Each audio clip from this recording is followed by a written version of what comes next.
Hello and welcome back to everyone that's tuned in to the American Ultra Stock. Thank you so much for tuning in. Today it's another video bringing to you guys the reports of the rumor mill, the transfer news around the USMNT sphere. We have a possible breakthrough for West with the previously mentioned reports that he would go to Villa. We have again the soap opera that is the 12 half a dozen clubs interested in Tessmann. Pukštas apparently could be on the way out, and we also have a very exciting youngster that made a big move but did go under the radar. Straight to the point, we have to talk about the main one. Braden, Weston McKennie getting linked to FC Cincinnati. Your take on it and on the reasoning that you think made him choose not to go to Villa. Take it away. So we did actually talk about Weston in our first transfer update of the summer, talking about what then looked like to be a done deal, a swap deal with Aston Villa, but apparently it is now off. He did his best to ruin the swap deal, but ultimately failed, only getting himself removed from it, and thus wanted by, it seems like, no real clubs. It has been reported that Spurs, Tottenham, joined the race, but there hasn't been any concrete bids or inquiries in him yet from them. And with a lot of midfield competition there with the likes of Madison, Højbjerg, Bentancur, Basuma, Berrival coming in as well, I can't see a realistic option for him going there. And it has seemed like with the price that Juventus are setting, the Premier League seems to be the only realistic destination for McKennie, especially with his wage demands in Europe. And speaking of his wage demands, that brings us to the main topic for this video, FC Cincinnati, the MLS club, who are most well known for maybe winning Supporters' Shield. I know them best for winning the Wooden Spoon race 3 times in a row, being the worst team in the league every single year in MLS. They're doing everything they can to sign Weston McKennie, making a bid to Juve already. It's not disclosed what the bid was, but it has been reported that they're willing to pay up to $15 million to Juventus to sign him, which isn't close to Juve's valuation, but with the Villa deal off, and it doesn't look like there's much other concrete interest, Juve could be forced to lower their asking price, and $15 million is not a low fee, especially for an MLS team. It looks like they're willing to do everything in their power to get him, especially with the wages as well. They're looking to give him, I think, upwards of $5 million a year, which is over double what he's getting now at Juventus, and especially even the new contract that they offered him. And even at Villa, I think he would have gotten a pay rise, but not even close to that sum. And it is reported that the reason the deal with Villa fell through was because he didn't like the wages that they were offering him. So if it is because of the money, it looks like maybe FC Cincinnati is the best destination for McKennie. In terms of his career and his role with the USMNT, I think this would be an absolute disaster. And it's not because I've seen a lot of arguments from MLS and realistically only Cincy fans that are a little bit biased towards their team. The argument from them is that, well, we want MLS to grow as a league, and bringing in players of this caliber who just had an excellent season at Juventus, one of the biggest clubs in Europe, would help raise the quality of the league. And I understand that, but bringing in a midfielder who hasn't scored goals, and yes, he's a good passer of the ball, he does a lot of things well, it's not going to raise the ceiling of the league realistically. He's a great player, but it's not going to do that. It might raise the floor a little bit. You need to bring in higher quality players, and you need them to be on every team, not just one marquee signing for FC Cincinnati where all the rest of them just go to the big market teams. It's not gonna do anything for the league. What it's gonna do is ruin Weston's career, like we saw back around the 2017-2018 realm. We saw Michael Bradley, Josie Altidore come home to MLS. I think a couple other key USMNT players as well. As a result, we didn't qualify for the World Cup. So if this is truly the plan for MLS to bring home some players ahead of the 2026 World Cup, thankfully, we don't have to qualify for that one because we're at home. But if they're looking to bring in McKennie, Reyna, potentially Turner has some turmoil in Europe. There's others as well. Brendan Aronson has been linked in the past, Luca De La Torre. If they're really truly looking to bring in these key USMNT players, it's not going to be a good sign for our national team going into 2026, which is our best opportunity ever to really perform at the World Cup and make a statement to the footballing world. Greg's whole point was to change the way the world views American soccer. If all of our best players are returning to MLS before the World Cup, it's not going to change the way the world views American soccer. So I'm hoping that this move doesn't happen. Some sources close to him that have said that this is a little bit blown out of proportion, but with the wage demands, you can never be too sure. Yeah, I think that if it does come down to money, and he only views that, and especially that interview with The Athletic, I think it's the only one thing that actually makes me worried that this might happen, with him saying that all the turmoil that he faced in Europe and the backlash, and he's a guy that needs to be happy. He likes to make people laugh and be happy.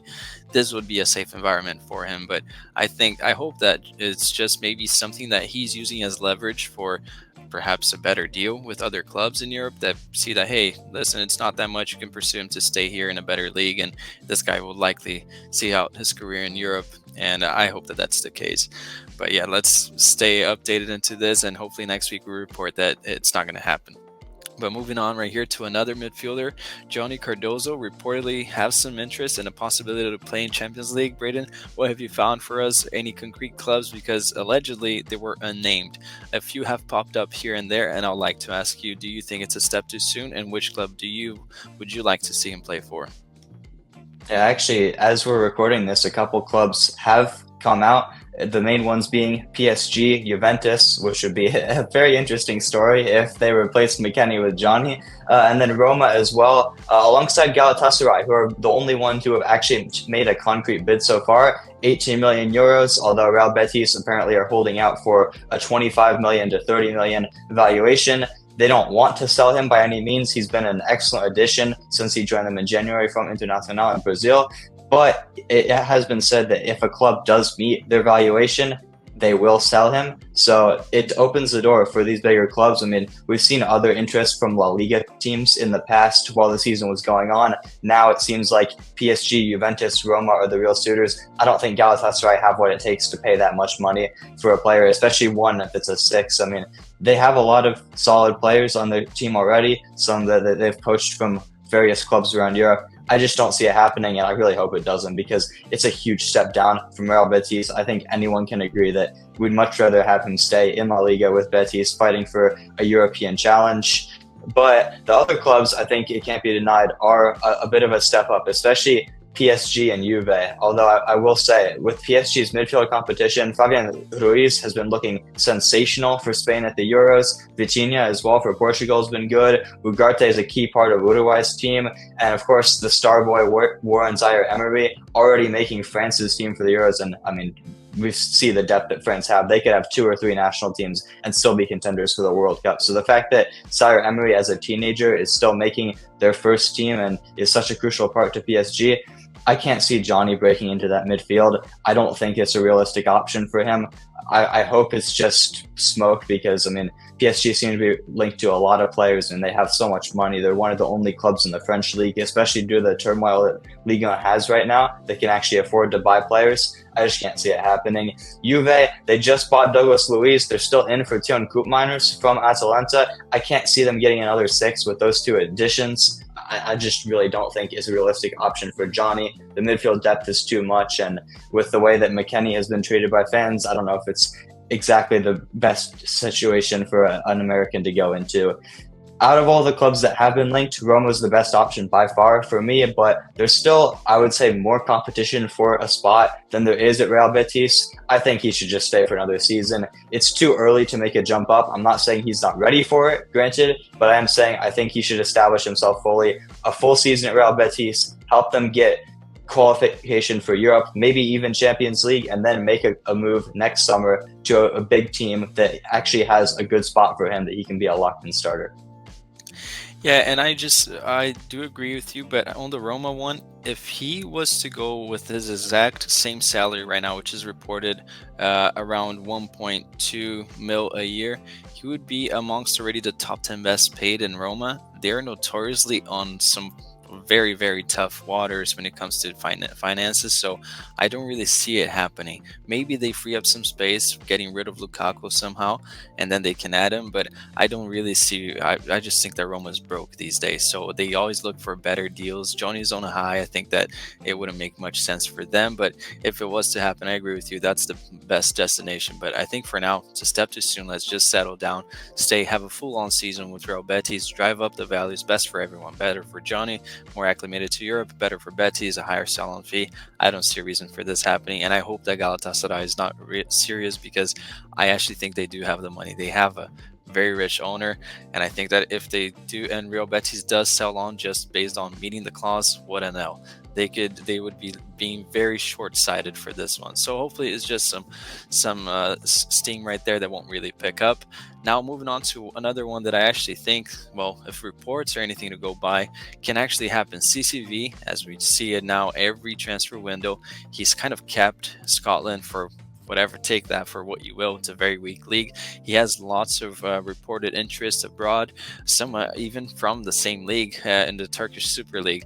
Braden, where do you see his future? Do you think he will make the step up? Similar to Johnny, there's 4 concrete clubs that have shown interest. None to the level of the clubs that are showing interest in Johnny, obviously, but you've got the Premier League sides. New Boys, Ipswich Town, what an incredible story. Back-to-back promotions to the Premier League. It would definitely be an interesting home for him. Fulham and West Ham, the other 2 as well. In terms of West Ham, they do need a center back. They're the biggest out of the 3 clubs from the Prem that are interested in him. But with Fabrizio Bruno from Flamengo rejecting them to stay in Brazil, there's a big need there for them to bring in a center back, and I think CCV would be a decent option for them. Fulham as well have the same problem. They have a need. Tosin Adarabioyo left them on a free to join crosstown rivals Chelsea, staking the club. And we've already reported on this last week. Tim Ream looks set to potentially make a move back to MLS via Charlotte FC. So losing 2 center backs for Fulham, especially one that is a co-captain of the club, it's a big loss. And we know how much history and success Americans have had at the club in the past. For me, it's the perfect destination for him. Ipswich would be an interesting one as well, but I'm a little bit nervous that we could have an Austin Trusty 2.0 situation. I don't think Ipswich will be as bad as Sheffield. I mean, I haven't seen them selling their 2 best players like Sheffield did, so it shouldn't be that much of a problem, but they're going to have a lot of odds against them to stay in the league. I don't want CCV getting caught up into that. And then, like you said, a Turkish club is in for them as well, Besiktas. Not a club on the level of Galatasaray, at least not anymore, but they did bring in Brad Friedel as an advisor for their board of directors, and I was wondering actually when they'd make their first move for an American after appointing Friedel, and it looks like CCV is the first one that they're going to try to pursue. I personally can't see this one happening just because it doesn't look like Celtic want to sell him. It doesn't look like he wants to leave Celtic pending that new deal till 2029. He says he's very happy there. I mean, he's one of the best players, not just center backs, he's one of the best players in the league.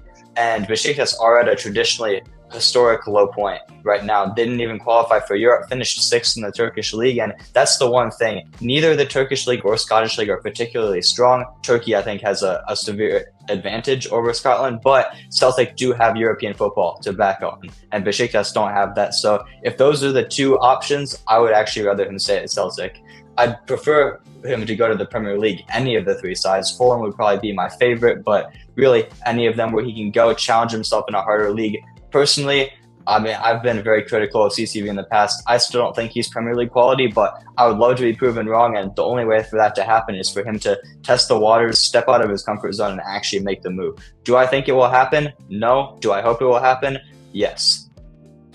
Okay, well, I think that I'll actually have a hot take right here. If he does go to, well, first of all, I don't think it will happen either. Look at his career trajectory so far. He's the most British guy imaginable. And if he does go to the Turkish Super League, I think it's actually a step up, in my opinion. I think it's a stronger league than the Scottish league. And even though right now Besiktas didn't qualify for any European competition, I think that's an easy fix, really. If they are a club of a huge stature right there, so if they do bounce back, they seem like to be at least ambitious enough to look out for names right now, trying to get some marquee signings here and there. So maybe I think it would be a good move. I would rather take that than staying at Celtic. I'm just a little bit bored of him staying there. But also on the long term, I think that if he carves out 2 more years there, it's better than him 2 more years at Celtic. But now moving on to a guy that I've always backed, Tenor Tessmann. I think he has earned his move to the Serie A. He did it on the pitch, but off the pitch as well. A lot of clubs interested. We reported a couple last time. It turns out it's 24. insane, ridiculous. We're not going to name all of them, but I'm just going to say props to Tessmann for what has been reportedly his option to turn down the deal to Inter Milan, unless he was loaned out to another club. I'll take that a little bit of an offense as a Venezia fan, but I understand it as well. He probably wants to step up to the next level. Props to him, but also being realistic and not aiming for that Inter Milan move, which likely would have been a commercial one. Which club stands out for you, Braden? What do you think about this entire soap opera of 24 clubs?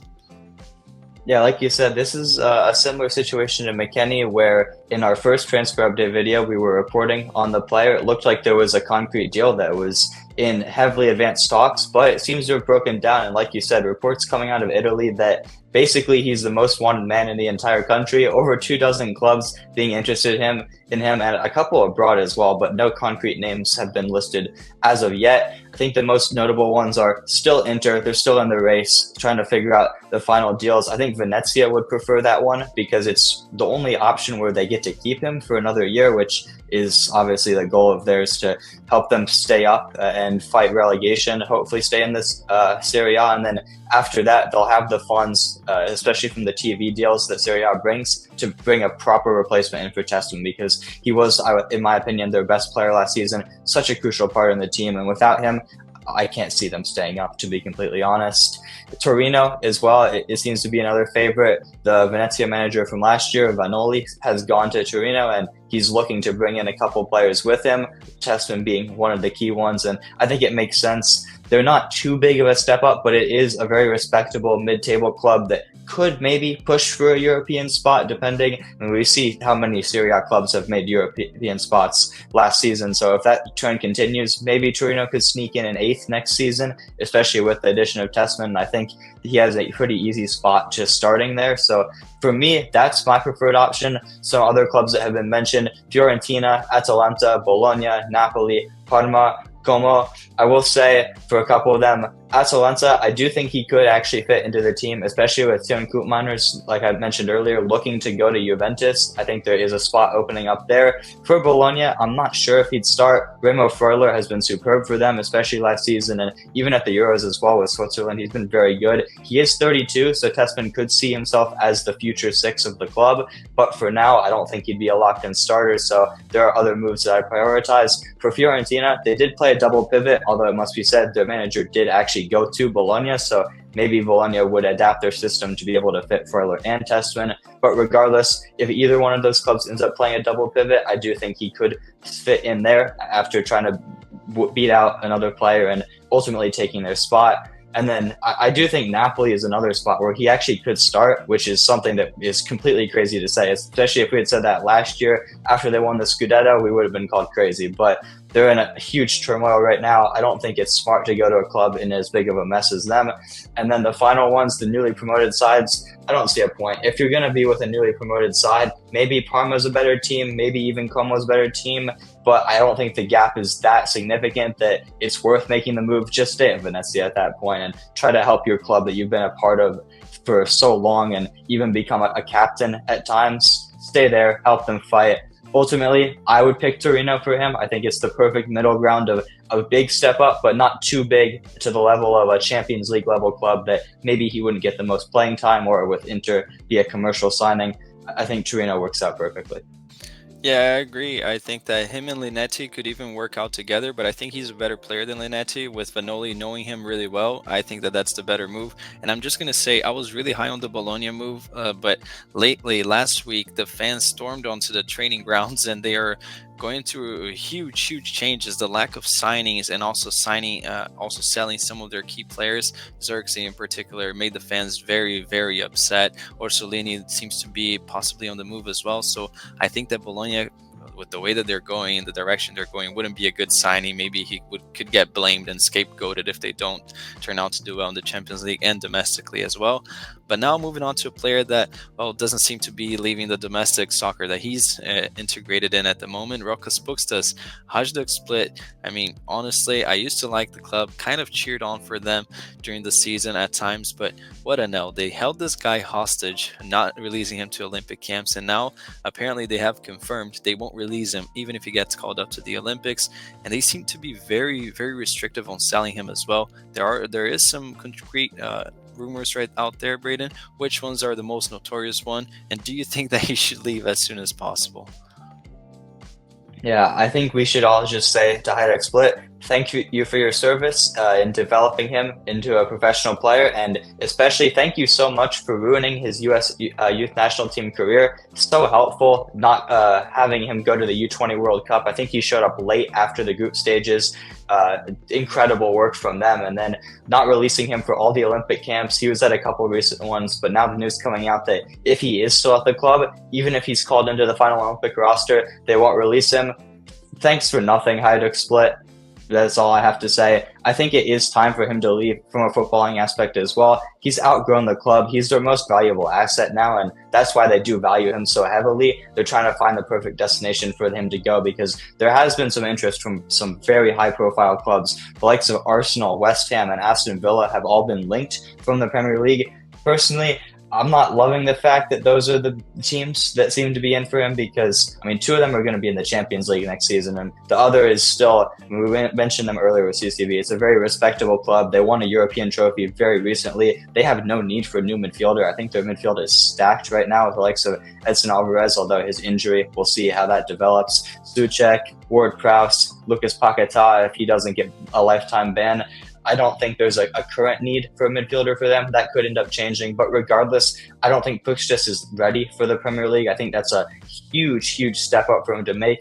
Personally, there hasn't been the interest or concrete interest as of yet. I'd like to see him go to a lower level Serie A club just to get into top 5 league and have the valuable experience there against some of the best clubs in the world, but not to a place that's just going to hold him hostage, maybe loan him out, and go somewhere where he can actually get playing time in a very good competition. I think Serie A makes the most sense. I mean, we see Croatia and Italy. There seems to be a cultural connection between the two countries as well. It just makes the most sense for me to go there. But it is absolutely time for him to leave. They've ruined his youth national team career. I've mentioned this in videos in the past. This is the final opportunity that these players have, except for a very select few that are eligible for the next Olympics in 2028. This is his final opportunity with the youth national team before he has to contend for midfield spots with the likes of McKennie, who we mentioned already, Adams, Johnny, Musa, Reina, Tillman. It's a stacked midfield, and I can't see him breaking into there if he stays at Hajduk Split. So he's going to need to leave. Absolutely. I'm just going to say, Como are so on the lookout for marketing signings. They signed Joaquini. They need an American, apparently. Honestly, why not Como? They're interested in everyone. Here's an exciting young midfielder they can take on after the model of Empoli when they signed Marek Hamšík from the Balkan Leagues. I think it could make sense. I'm actually surprised that no Italian clubs are around for Pukštas, at least that we know of. We know things can change in the blink of an eye, and they change in the blink of an eye or not. But from the outsider's perspective, for this player, Julian Eyestone, moving on from college soccer, props to him, leaving Duke, making a huge step up. Props to him. Not many people have reported or really discussed it. How do you see this move? Do you think it is perhaps shortening the gap in between college soccer and European soccer, which is insane, but we've seen a few examples in the past, Braden? Well, anytime a player leaves Duke, or anybody leaves Duke, it's a positive for them and their life decision. But yeah, I think this move has gone under the radar just because there's been so many other high-profile rumors that have been going on. I mean, we've discussed so many of them already last week and this episode as well. This deal has officially gone through to Brentford's B team. It has been done for a while now. I mean, the first reports came through that it was finalized several months ago, but obviously it wasn't the transfer window, so it couldn't go through. I think it's going to be nice to see another young goalkeeper going abroad, joining the likes of Gaga Slonina and Diego Kochen, but not going to a super club like those two did, a place where it is a Premier League club. It's a very high step up, especially coming from the academy of MLS and 1 year kind of in college. It's a huge step up, but it's one of the Premier League clubs I think has the clearest path to the #1 spot. Mark Flecken was one of the worst goalkeepers in the league last season, and they don't seem to have, as of now, a contingency plan for that. So if Eyestone can progress rapidly through the second team, admittedly, I'm not sure whether he'll be the immediate starter there, but I assume he will be, considering that there's been a lot of interest in him from Europe and England in particular, and he seems to have chosen Brentford for a reason.